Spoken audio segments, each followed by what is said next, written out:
Servus Leute, ich bin's wieder, euer Leute. Und ich bin der Papa. Am 1. Mai waren wir in Landsam beim Maibaum aufstellen, gell? Ja, genau. Wir waren beim Maibaum aufstellen in Landsam. Ja, der Papa hat das erste Mal gesehen, wie die Ochsen den Baum gebracht haben, wir Genau. langsam aufgestellt haben und alles, gell? Ja, das war super schön. Ja, das war sehr interessant und das war ein sehr schöner Tag. Die Sonne hat Bobby brennt, ich habe Anweisungen gemessen, gell? Ja, und ja. das laute Blären, einen Durst habe ich gehabt, ich sag's euch noch. Ja, gesoffen hast du wie ein Loch. Ja, es hat so. Ja, ich glaube 3 bis 4 Maß.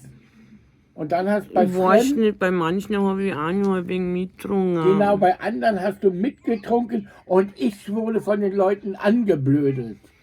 Schon ich nicht. Ja. Na, Mordsuri habe ich schon gehabt, muss ich so sagen. Gell. Ja, ja, und dann zu Hause, ja, da hast du vors Bett gespielt. Beweise? Ja, du bist besoffen und die Kotzlacke ist vor deinem Bett. Warte, jetzt darfst du mir raten, wer das wegmachen hat müssen. Aber es gibt keine Beweise, dass ich das war. Die gibt's nicht, ne? Ich war's diesmal nicht. Diesmal. Ja.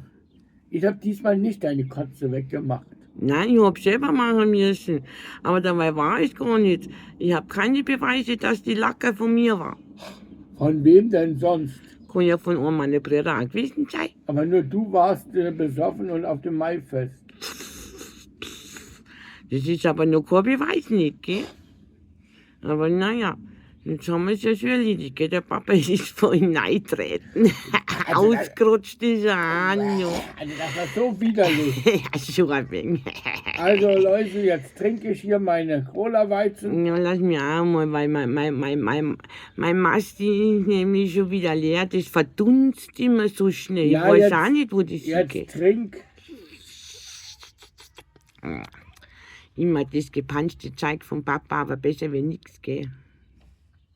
Und wir zeigen den Leuten jetzt Ja, unsere Eindrücke vom Landsamer Maifest. genau, das liegt jetzt im Anschluss. Also nachher, Servus. Servus. Also wir sind in Landsam beim Maibaum aufstellen und zum ersten Mal halt mit dem Kran vom Beach und ansonsten wird es mit der Schwalbe aufgestellt und das ist dann alle 5 Jahre.